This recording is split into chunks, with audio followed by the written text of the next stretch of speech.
creo que todos sabemos que el discurso del mundo, de este tiempo en el que estamos viviendo, el discurso del mundo se enfoca en el empoderamiento. Esa palabra suena constantemente en los púlpitos y en los diferentes medios. El empoderamiento, el éxito, la riqueza, la felicidad a toda costa. Pero yo creo, y tal vez pueda estar equivocado, que quien pretende el éxito y las riquezas a toda costa corre el riesgo de sacrificar salud, corre el riesgo de sacrificar la familia, corre el riesgo de sacrificar amistades y lo peor, puede correr el riesgo de perder su relación con Dios al desviarse de sus prioridades y su nivel de escala de valores, tergiversarlo. Porque para nosotros los cristianos, Dios tiene que seguir siendo primero. Actualmente no es común encontrar a alguien que esté plenamente satisfecho en la vida. El que quiere y el que tiene, quiere más y quiere tener más. El que no protesta o se queja de una cosa, lo hace de otra. Si hace calor, es porque hace calor. Si hace frío, alabado Dios, ya llegó el frío. Si hay trabajo, es mucho trabajo. Si no hay trabajo, ¿con qué pago los biles? ¿Cómo pago las cuentas? Y están los que viven quejándose y protestando por el cónyuge, que Dios lo tenga en la gloria. Se viven quejando por los hijos, el negocio, la iglesia y los pastores y la gente. Y es tristemente una actitud que yo diría negativa. Ahora, la queja es tan antigua como la humanidad. No sé si usted lo sabía. Lo que se ha acentuado más en este tiempo, en esta temporada. Pero la queja es tan antigua como la misma humanidad, porque cuando Adán se enfrentó a su desobediencia, se quejó a Dios de que él tenía la culpa de haber hecho a Eva y que Eva tenía la culpa de haberle dado el fruto para que comiera. Fíjese cómo cuando Dios llama a Adán, Adán, ¿dónde estás? Y viene Adán y le dice, cuando Dios le dice, así que comiste de la fruta del árbol que te dije que no comiera, Adán se justifica y se queja y le dice al Señor, la mujer que me diste por compañera me dio del árbol y yo comí. Si no se te hubiera ocurrido la brillante idea de que de mi costilla hiciera una mujer, a mí no se me hubiera ocurrido comer del fruto. Usted ve como siempre hay una queja, hay una justificación. Y como yo le he dicho otras veces, Eva se justificó en la serpiente, pero la serpiente no pudo mirar atrás. Tuvo que aceptar. Quiero decirles, hermanos míos, que la insatisfacción, cuando se manifiesta como queja por todo, llega a minar la paz, llega a minar el gozo, la paciencia y el resto de las cualidades del fruto del Espíritu en la vida de un cristiano. Y lo peor, puede crear conflictos en el seno del hogar y la familia.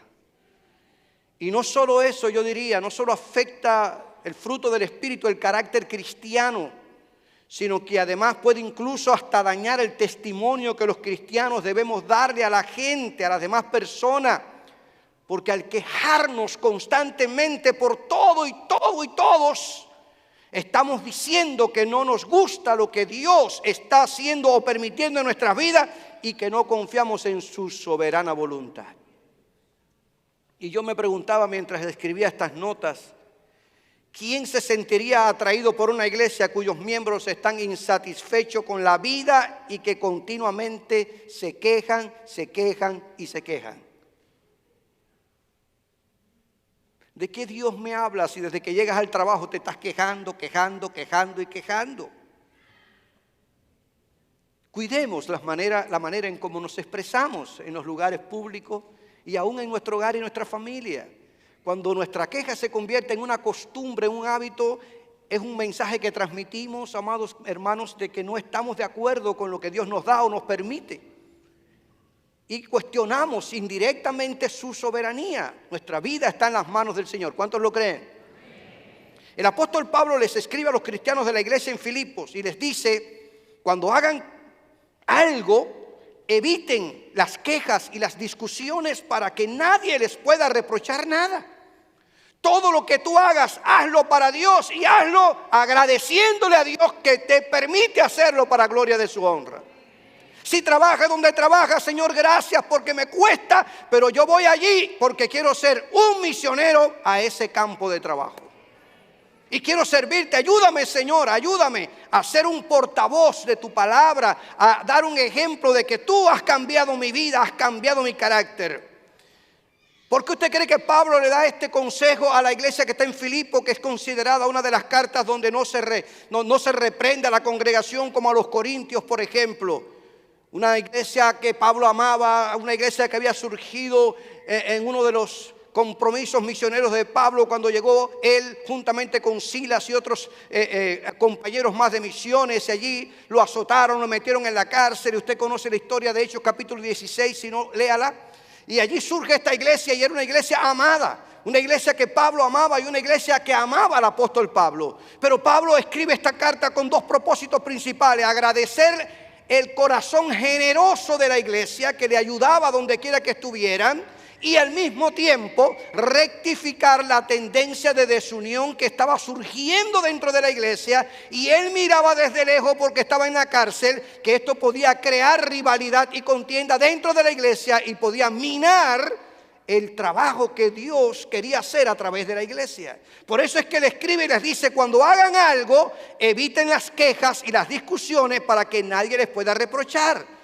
Porque es que el apóstol Pablo sabía que quejarse es una tendencia, una tentación para cualquier persona en una iglesia local, porque la gente a menudo no puede estar a la altura de las expectativas de los demás. Qué difícil es usted complacer a la gente. Qué difícil es quedar bien con todo el mundo. Qué difícil es que todos te reconozcan. Qué difícil, hermano. Si él lo sabía. Y Pablo, por lo tanto, dice: todo lo que ustedes hagan, háganlo sin quejarse, sin discusiones. Háganlo para que el nombre de Jesús sea glorificado. Es un imposible pretender complacer los gustos y puntos de vista de todos. Y Pablo lo sabía, como lo sabes tú y lo sé yo. Él sabe que si la iglesia cede a esta tentación y siempre está discutiendo y lamentándose, va a perder el poder unificador de Jesucristo. Se va a desenfocar, va a perder el enfoque de los propósitos de Dios y no va a lograr que el mundo vea a Cristo en ello. Por lo tanto, los llama a que todo lo que hagan en el reino de Dios lo hagan sin quejas y sin discusiones, para que el nombre de Jesús sea glorificado y ellos no sean reprochados. Si usted lee el capítulo 4, versículos 2 y 3, se dará cuenta que Pablo llama a Síntique y a Evodia. Nunca le voy a poner esos nombres a sus hijas. Qué nombre más raro, Dios mío. Evodia y Síntique. Estas dos mujeres colaboradoras, mujeres que habían servido en la obra del ministerio, parece que se creó ciertas rivalidades entre ellas dos. Y Pablo le dice al misionero que está allí en la iglesia, dice: por favor, trata de que estas mujeres se pongan de acuerdo, que no vayan a formar ese tipo de discusión que afecte la congregación. Léalo para que usted vea, porque él sabe el peligro que hay cuando la iglesia se desune y cuando en medio de quejas y discusiones pretendemos hacer la obra del Señor, y eso no avanza. Sabemos que hay diferencias, sabemos que tú piensas diferente a mí, sabemos que tenemos sistemas emocionales distintos, claro que sí, pero no podemos hacer un tipo de discusión tal que eso afecte la unidad de la iglesia. En medio de la diversidad reina la unidad, y el Espíritu Santo nos ayuda a vencer esas diferencias, porque la obra de Dios hay que hacerla, y Dios la va a hacer a través de ti y a través de mí, que no somos iguales. Así que cuando le agradece a la iglesia la ayuda económica que él había recibido de la iglesia de los filipenses, que le había ayudado a cubrir sus necesidades, Pablo no solo le habla acerca de la necesidad de la unidad, sino que además Pablo les testifica que a pesar de las circunstancias tan difíciles que ha enfrentado en su vida y ministerio, no se dio a la tentación de quejarse de todo y de todos, sino que aprendió a contentarse cualquiera fuera su situación. Introduce aquí lo que se conoce en la teología sistemática y práctica como la doctrina del contentamiento. El contentamiento es un antídoto contra las quejas y las discusiones y las rivalidades, porque aprendemos a reconocer que cualquiera sea nuestra situación, Dios está en control de todo.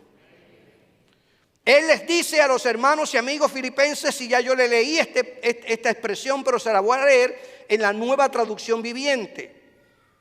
He aprendido a contentarme cualquiera que sea mi situación. Sé vivir humildemente y sé tener abundancia. En todo y por todo estoy enseñado, así para estar saciado como para tener hambre, así para tener abundancia como para padecer necesidad. Pues todo lo puedo hacer por medio de Cristo, quien me da las fuerzas. Si usted lee esta expresión de Pablo y no sabe que él está escribiendo esta carta desde una cárcel, usted diría, bueno, desde un hotel 5 estrellas cualquiera escribe esto. He aprendido a contentarme cualquiera sea una situación, cualquiera sea mi situación, pero Pablo está preso. Pablo está en una cárcel. Está privado de libertad. ¿Usted sabe por qué? Por predicar el evangelio. Y paradójicamente se conoce la epístola a los filipenses como la carta del gozo, del regocijo.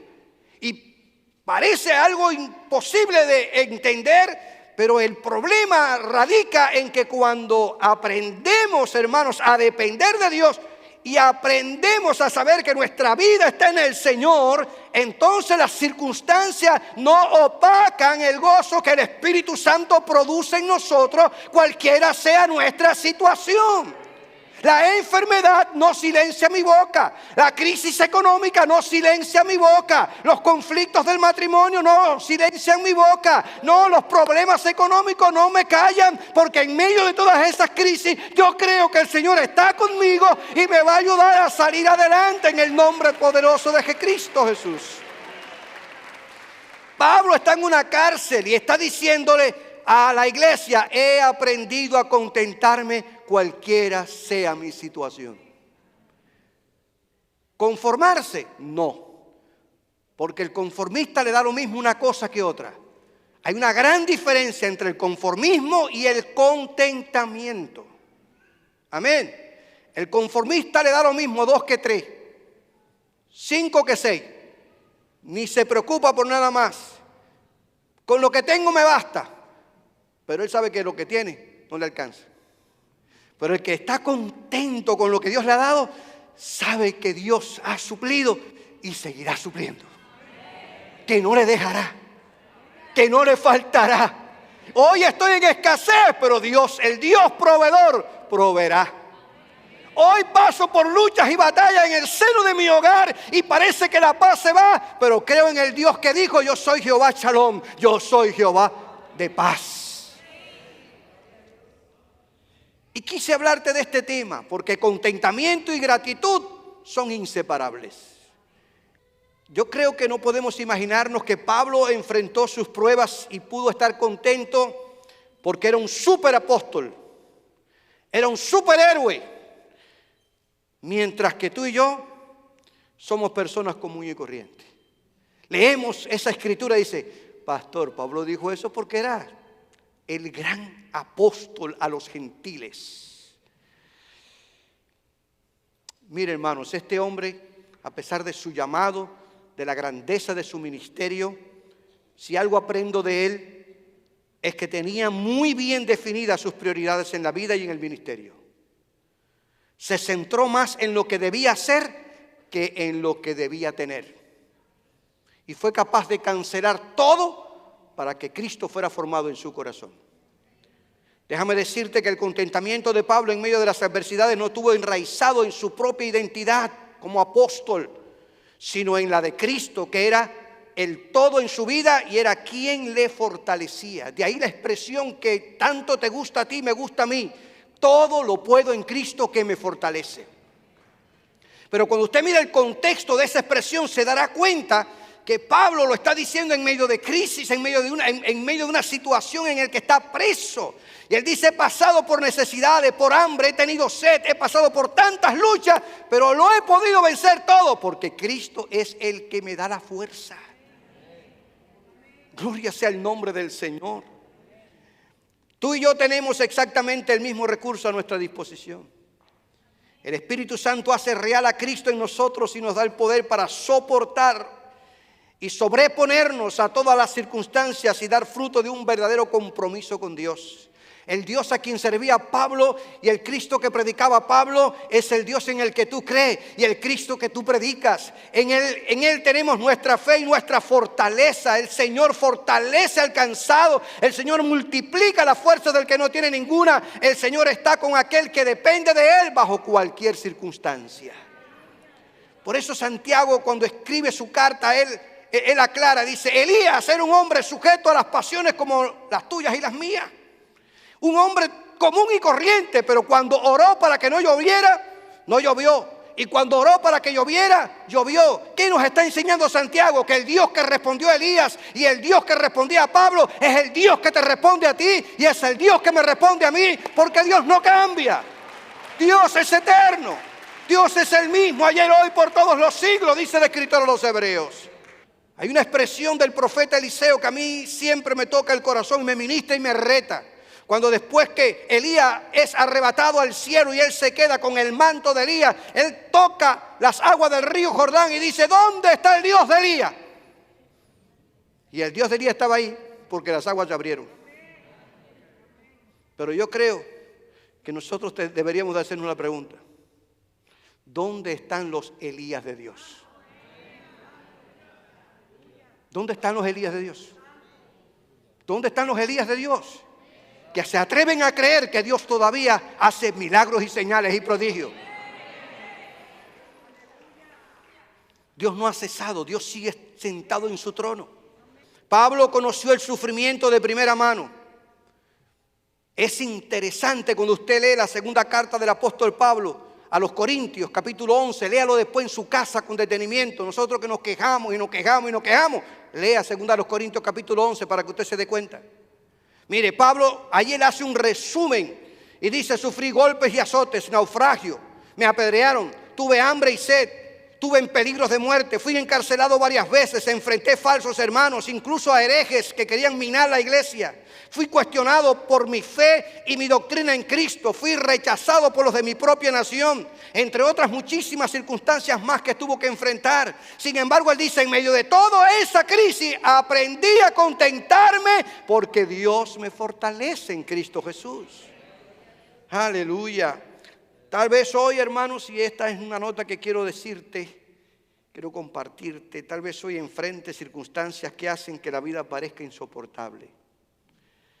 Quizás sientas que no puedes soportar un día más, que lejos de avanzar involucionas, que en vez de resolver los problemas, te aplastan y solo ves conflictos y desgracias por todos lados. Vas a una oficina y te dicen que no. Tratas de resolver el problema del matrimonio y no encuentras una solución. Los hijos se tornan rebeldes. Algo que parece como que no hay una respuesta. Solo ves conflictos al punto de pensar que no vale la pena ni vivir. Porque Satanás, ante todas esas presiones, viene y sugiere sutilmente: ¿para qué te compraste esa casa? ¿Para qué te compraste este carro? ¿Qué haces aquí en América?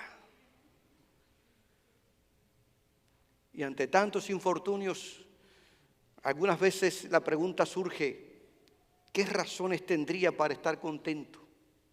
¿Qué razones tendría para darle gracias a Dios? Si desde que llegué aquí a América es una tragedia tras otra, para aquellos que hemos llegado de otros países. ¿Por cuántas luchas? Yo no sé cuáles son tus problemas, yo conozco los míos.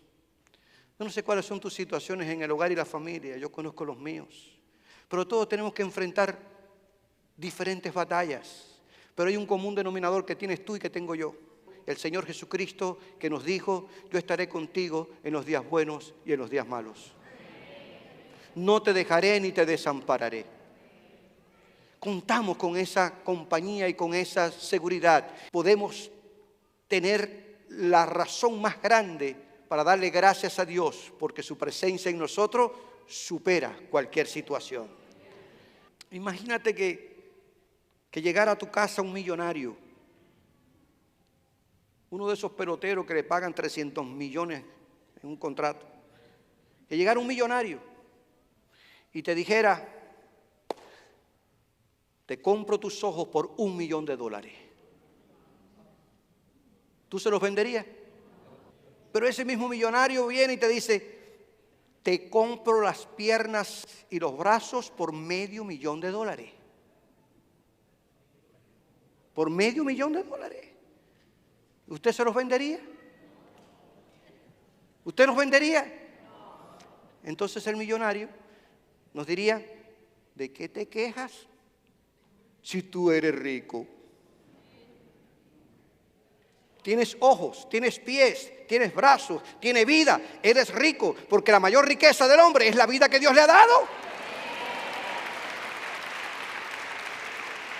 ¿De qué te quejas? Dale gracias a Dios por el aire que respira, que no pagas un centavo. Dale gracias a Dios por todo lo que te ha permitido, y lo que te falta es porque no te hace falta, pero Dios te ha dado lo que tú necesitas.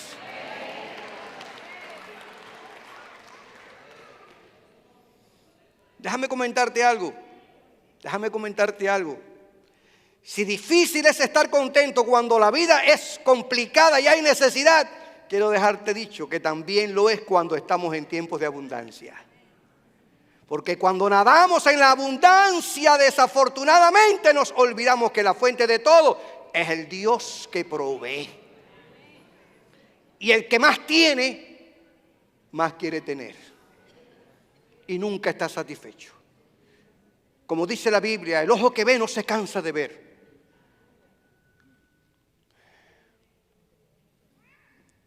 Es fácil caer de rodillas, amados hermanos, cuando hay necesidad. Se lo digo por experiencia. Muchas veces comimos en mi casa porque me tiraba de rodillas a orar y pedirle a Dios que supliera. Y si Dios no me respondía, mis hijos no comían. Sé lo que es eso. Sé lo que es tener hambre. Sé lo que es acostarse con un poquito de agua y un poquito de azúcar y con un pedacito de pan más duro que una suela de zapato. Y sé lo que es darle la comida a mis hijos y Raquel y yo acostarnos sin tener nada en el estómago. Y orar, ir delante del Señor y llorar y decirle: Señor, si tú no suples, yo no sé qué vamos a hacer. Es fácil, es cierto, caer de rodillas cuando hay necesidad, pero es fácil caer de rodillas cuando hay abundancia, tenemos salud y las cosas nos van bien.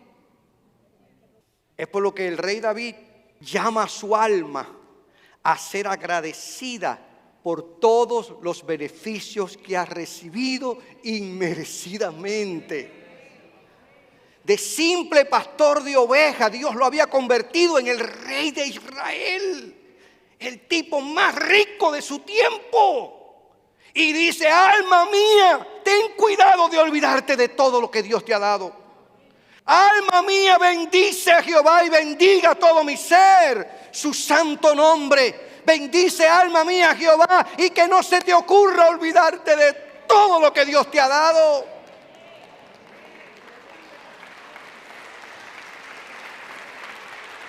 Porque Él es quien perdona todas tus iniquidades. Él es el que sana todas tus dolencias, el que rescata del hoyo tu vida, el que te corona de favores y misericordia, el que sacia de bien tu boca, de modo que te rejuvenezcas como el águila. Por lo tanto, alma mía, déjate de bobería y alaba a Dios. Alaba a Dios. Alaba a Dios. Con carro, sin carro, con 20 a la hora o con 15 a la hora, alaba a Dios, porque Dios te mantiene en vida. No te ha dejado ni te ha desamparado. Dejemos claro algo, hermanos, que el contentamiento del apóstol Pablo no lo determinaba ni la abundancia ni la necesidad. Este hombre aprendió a estar satisfecho en cualquier circunstancia. y estaba listo para enfrentar cualquier suceso en su vida mediante fuerzas que venían de aquel que suplía, que era Jesús de Nazaret. Su confianza estaba en el Señor. Por eso dijo en su carta a los Gálatas: con Cristo estoy juntamente crucificado. Y ya no vivo yo, mas ahora Cristo vive en mí. Y lo que vivo en la carne lo vivo en la fe del Hijo de Dios, el cual me amó y se entregó, dio su vida por mí. Y lo que soy, soy por su gracia. Y lo que hago, lo hago por su gracia. Porque yo era un perseguidor de la iglesia, yo iba tras los cristianos, yo no quería saber de los cristianos, pero el Señor me perdonó. Pablo, ¿no cree usted que aprendió el contentamiento tan pronto como encontró a Cristo en el camino a Damasco y se convirtió al Evangelio? No crea que eso es un switch, que usted llegó aquí y No, note cómo él dice: he aprendido. Alguien que aprende es el que confiesa que pasa por un proceso de aprendizaje. ¿Es cierto? Aprendió el secreto tanto de estar saciado como de tener hambre, de tener abundancia como de sufrir necesidad en medio de las circunstancias que tuvo que enfrentar en la vida. Fueron precisamente esas circunstancias extremas, hermanos, en las que lo llevaron a depender de Cristo. Por eso podía decir: puedo enfrentar cualquier situación porque Cristo me da el poder para hacerlo. Gloria a Dios. Es la razón por la que algunas veces tal vez usted está pasando por una crisis y viene el familiar y le dice: ¿y tú sigues adorando a Dios? Claro que sí. ¿O le voy a adorar solamente cuando las cosas me van bien? También en la crisis hay que adorar a Dios. Yo me puse a pensar que cuando los niños nacen, nadie les enseña a llorar, pero lo primero que hace es lanzar un grito. Y cuando no lloran, los médicos se preocupan. ¿Es cierto o no? Y salió y no lloró, le suenan una nalga para que llore. Pero ¿y ese abuso? Sin embargo, pueden tardar semanas en que aprenden a reírse. Aunque ya yo me asombro con los niños ahora, ya ahorita van a nacer diciendo gloria a Dios, amén y aleluya. Yo no sé qué pastillas toman las mujeres, pero aquello es lo más grande del mundo. Yo recuerdo, en mi experiencia personal, yo recuerdo cuando era un estudiante de clarinete. Aquí, aunque usted me vea así, yo estudié clarinete. No soy un gran clarinetista, ni tampoco me van a contratar en ninguna orquesta sinfónica. Pero cuando yo estudié clarinete en la década del 70, 80, estaba en secundaria básica, hermanos, me pasaba horas practicando en mi cuarto. Salía de la secundaria y me iba para mi casa y los vecinos estaban casi al tirarme piedra. Al principio me fue muy difícil pasar de notas graves a notas agudas. Y viceversa. El clarinete es un instrumento bien difícil por el tema de lo que se conoce en la música como una caña y adaptar el labio a esa boquilla y a esa vibración del instrumento para pasar de una nota grave a una aguda. Se hace bien complejo, bien complejo. Imagínense que yo aprendía con un viejo clarinete de 13 llaves que me había encontrado en un closet de la iglesia donde yo iba, en la iglesia de Las Tunas. Y aquello fue que tuve que activarlo. Eso fue histórico y necesité años de estudio y práctica. Me fui a estudiar con uno de los músicos más famosos de la ciudad, un excelente clarinetista, saxofonista, y me pasaron años de práctica para dominar el instrumento y no dar notas fuera de tono ni desafinada, y que los músicos de la iglesia me dijeran: ven, ya tú puedes tocar con nosotros. Todos tenemos un proceso de aprendizaje. Y te cuento esta historia porque tal vez pienses que eres el estudiante más lento en la escuela del contentamiento. Usted dirá: pastor, usted me está hablando de contentarme, pero como me cuesta trabajo. A lo mejor yo te gano. A Pablo pudo costarle años de aprender a contentarse cualquiera fuera su situación. Y yo les digo, es posible que no nos gusten los métodos y los cursos especiales a los que Dios nos ha sometido, pero te aseguro que Dios tiene un propósito con cada uno de ellos. La Biblia dice que los que aman a Dios, todas las cosas les ayudan a bien. Dios siempre está trabajando a favor de nosotros. Cuando Pablo le escribe su carta a los cristianos que están en el corazón del imperio, en Roma, él les dice: tengo por cierto que las aflicciones del tiempo presente no son comparables con la gloria venidera que en nosotros ha de manifestarse. Algo importante, hermanos, que alimenta el contentamiento no es solamente el saber que en el presente Dios está con nosotros, sino saber que la tristeza se convertirá en gozo, que el dolor se convertirá en alegría, y que hoy lo que podamos sufrir o padecer o las situaciones que podamos atravesar no son comparables con el disfrute eterno de estar en la presencia del Señor. Gloria a Dios. Ahora, brevemente te comento la opinión de otro escritor bíblico. El escritor de la carta a los Hebreos también nos anima a que fomentemos el contentamiento y seamos agradecidos. Cuando él escribe su carta, les dice a los cristianos que están perseguidos, cristianos de la segunda generación, judíos que se habían convertido al evangelio, él les aconseja y les dice: eviten las avaricias, conténtense con lo que tengan, pues el Señor dijo: no te desampararé ni te dejaré. No te desampararé ni te dejaré. La avaricia se considera en cualquier sociedad y en cualquier época como un vicio. Es un deseo convulsivo de acaparar, es el apego desordenado a las riquezas. Alguien avaro es el que ama el dinero, que lo codicia todo el tiempo, al punto de no escatimar el uso de cualquier medio ilícito para conseguirlo, porque solo piensa en acumular sin jamás compartir, poco le importan las necesidades de los otros, no conoce la felicidad de la generosidad que habla la Biblia, porque la palabra del Señor dice que es más feliz el que da que el que recibe. Por eso la Biblia reconoce la avaricia como una de las obras de la carne. Y el consejo bíblico es: por favor, no te vayas a dejar dominar por la avaricia. Vive contento con lo que Dios te suple, porque Dios no te dejará ni te desamparará. De ahí que la Biblia dice que el cristiano debe contentarse con lo que tiene, porque el contentamiento, amados hermanos, no consiste en conseguir lo que uno quiere, sino en sentirse satisfecho con lo que ya tiene.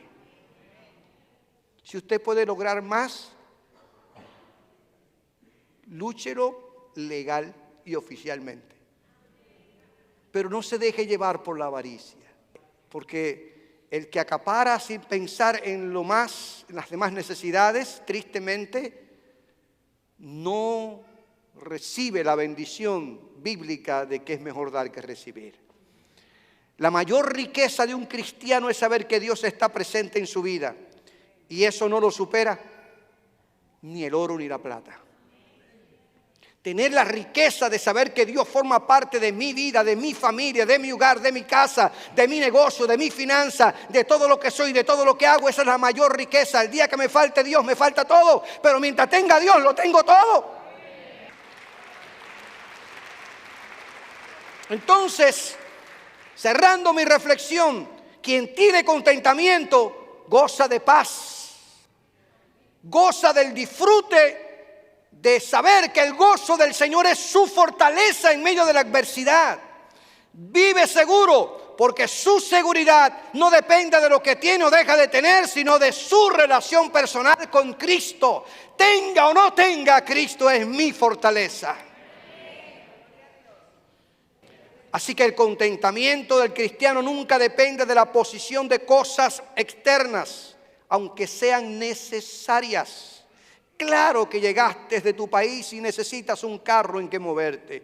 Claro que llegaste a este país y necesitas un teléfono. Claro que necesitas trabajar. Claro que puedes mejorar tu salario. Claro, pero lo que sí te digo es que nada de esto vaya a sustituir a Dios. No, hermanos, nada material puede sustituir a Dios. Ni riqueza, ni fama, nada en lo absoluto. Dios tiene que ser primero en nuestras vidas, porque Dios es la fuente de todo lo que tenemos. A Él debemos darle gracias por la salud que tenemos, por la vida que tenemos, por la familia que tenemos, por la casa que tenemos, por el carro que manejamos, por el salario que ganamos.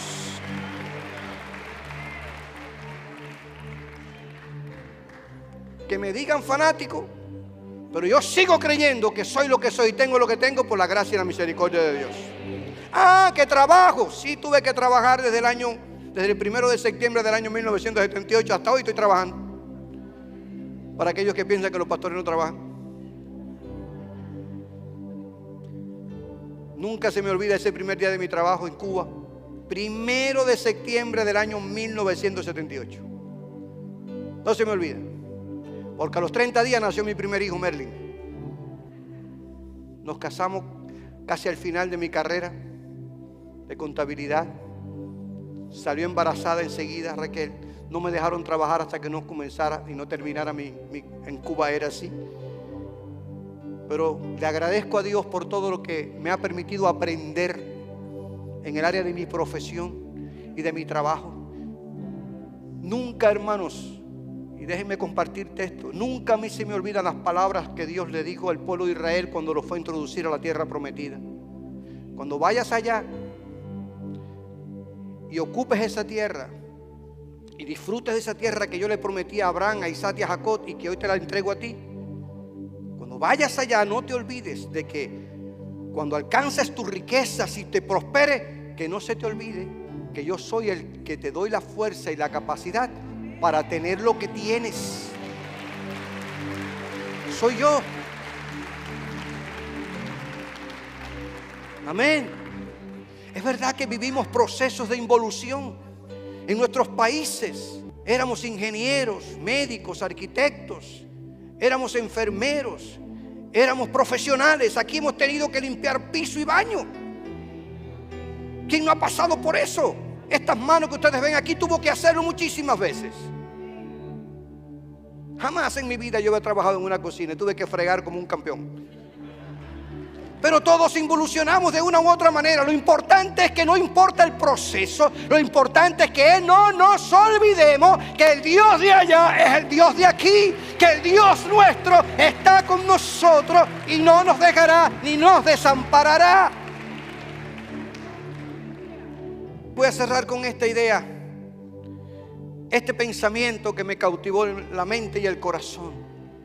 Dios y lo que Dios me da es todo lo que necesito.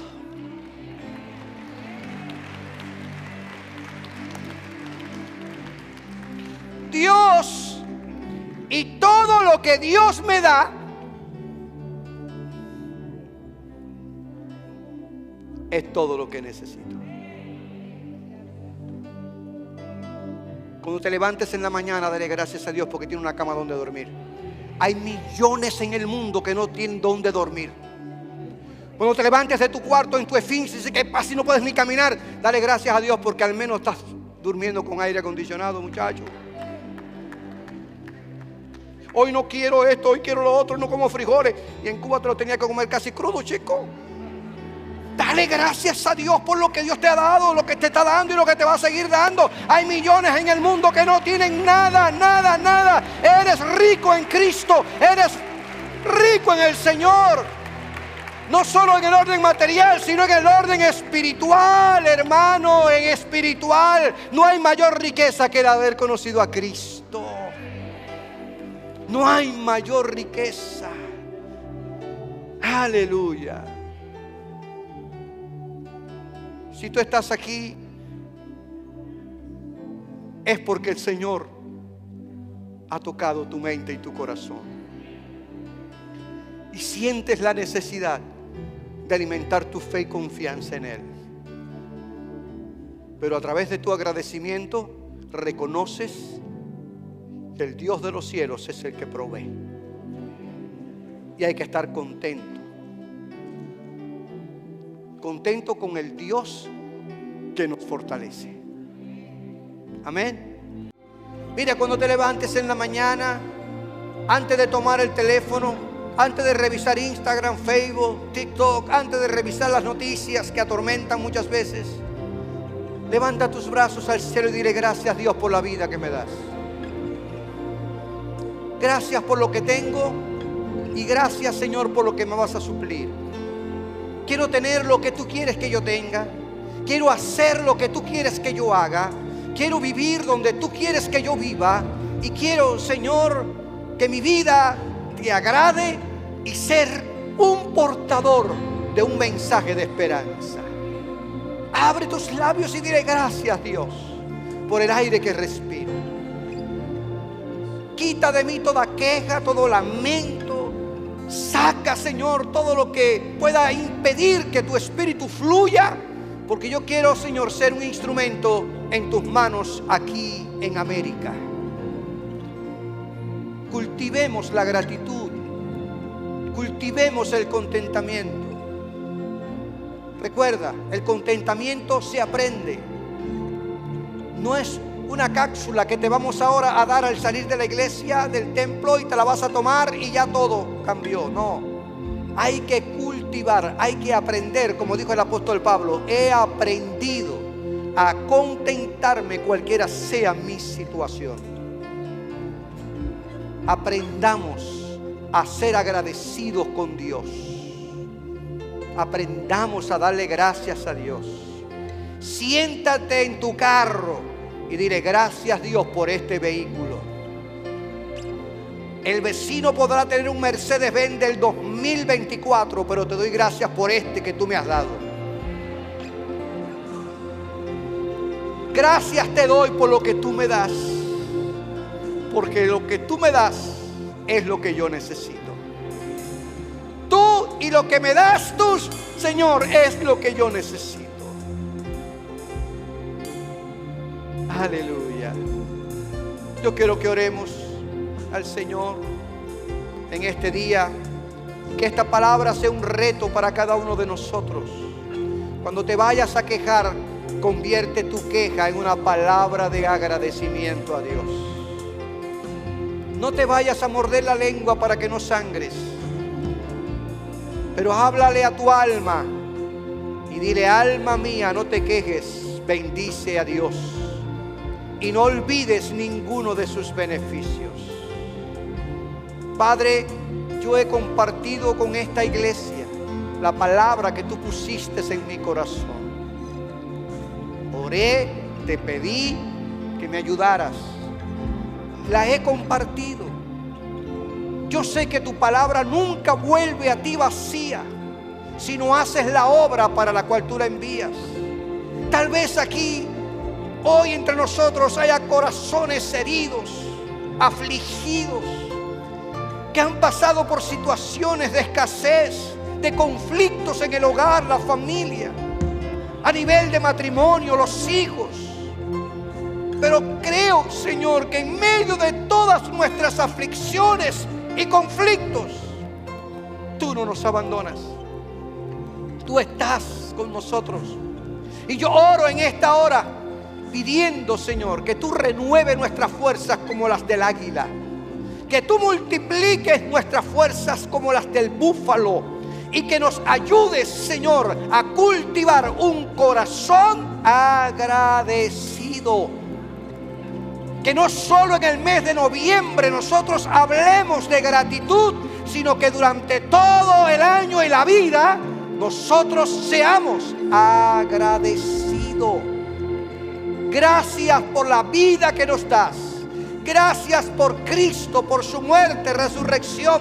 Gracias por la salvación. Gracias por la familia. Gracias, Dios, porque sabemos que tú estás con nosotros y no nos dejarás ni nos desamparará. Ayúdanos a cambiar nuestro lamento en baile. Ayúdanos, Señor, a cambiar nuestra queja en alegría. Ayúdanos a cambiar nuestro lamento en gratitud. Ayúdanos a ser hombres y mujeres agradecidos, Dios. En el nombre de Jesús, te doy gracias en esta hora y te bendigo y te glorifico. Y levanto, Señor, mi voz para decirte: gracias, Señor. Gracias por la vida que me das. Gloria sea tu nombre. Aleluya. Oh, glorioso Dios.